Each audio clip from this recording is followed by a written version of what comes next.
Assalamualaikum warahmatullahi wabarakatuh. Pada kesempatan ini kita akan membahas tentang sistem gerak pada tumbuhan. Seperti kita ketahui, salah satu ciri pada makhluk hidup yaitu bergerak. Manusia, hewan, dan tumbuhan dapat bergerak. Tetapi gerak pada manusia dan hewan berbeda dengan gerak pada tumbuhan. Kalau manusia dan hewan dapat bergerak aktif, maka tumbuhan hanya dapat bergerak pasif. Berdasarkan dari sumber stimulasi, maka sistem gerak pada tumbuhan dibedakan menjadi dua macam.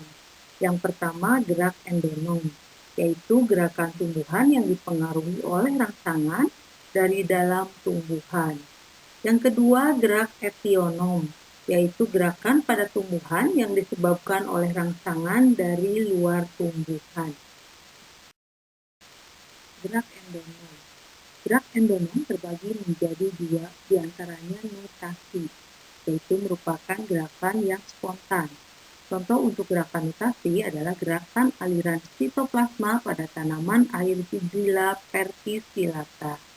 Yang kedua, higroskopis, merupakan gerakan akibat kadar air yang rendah. Contohnya, pecahnya kulit buah polong-polongan. Gerak etionom. Gerakan etionom terbagi menjadi tiga, diantaranya tropisme, yaitu arah geraknya dipengaruhi oleh arah datangnya rangsangan. Taktis, geraknya dipengaruhi karena adanya rangsangan dari luar, dan nasi adalah arah geraknya tidak dipengaruhi oleh arah datangnya rangsangan. Selanjutnya kita akan membahas tentang gerak tropisme, di mana gerak tropisme ini dibedakan menjadi 5 macam. Yang pertama, fototropisme. Itu adalah gerak karena rangsangan cahaya. Contoh, jika kita menempatkan tanaman dekat jendela, maka si arah tanaman itu akan mengarah ke arah jendela yang kena cahaya. Yang kedua, geotropisme. Gerak karena rangsangan yang berupa gaya tarik bumi. Contoh dari geotropisme adalah gerakan akar yang akan vertikal menuju ke pusat bumi. Yang ketiga, hidrotropisme, yaitu gerak rangsangan dari sumber air. Untuk contoh hidrotropisme adalah ujung akar akan mengarah ke sumber air. Yang keempat, tigmotropisme, yaitu gerak dengan rangsangan berupa persinggungan.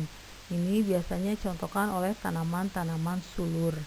Yang kelima, kemotropisme, yaitu gerakan rangsangan dari zat kimia.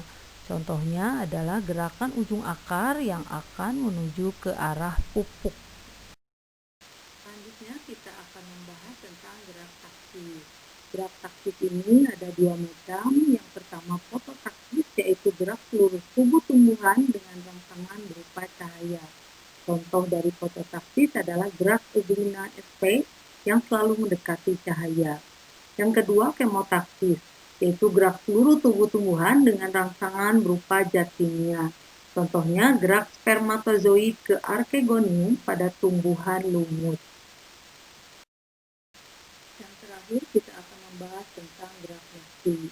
Gerak nasi ini adalah gerakan pada tumbuhan yang tidak dipengaruhi oleh arah datangnya rangsang.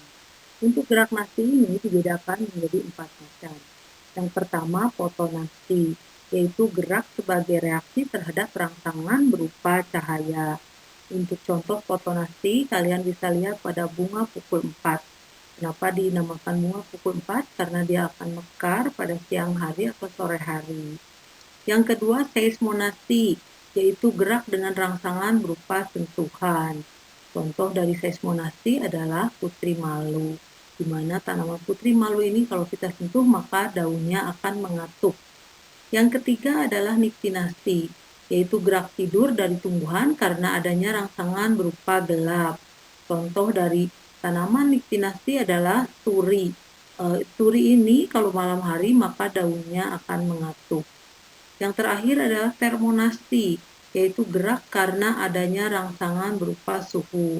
Termonasti biasanya contohnya adalah bunga tulip, tapi bunga tulip ini adanya di Belanda dan dia akan mekar pada musim semi. Kenapa pada musim semi? Karena pada musim semi suhu di sana hangat, sehingga merangsang pertumbuhan bunga tulip untuk mekar. Demikianlah tentang gerak pada tumbuhan. Terima kasih, semoga bermanfaat. Assalamualaikum warahmatullahi wabarakatuh.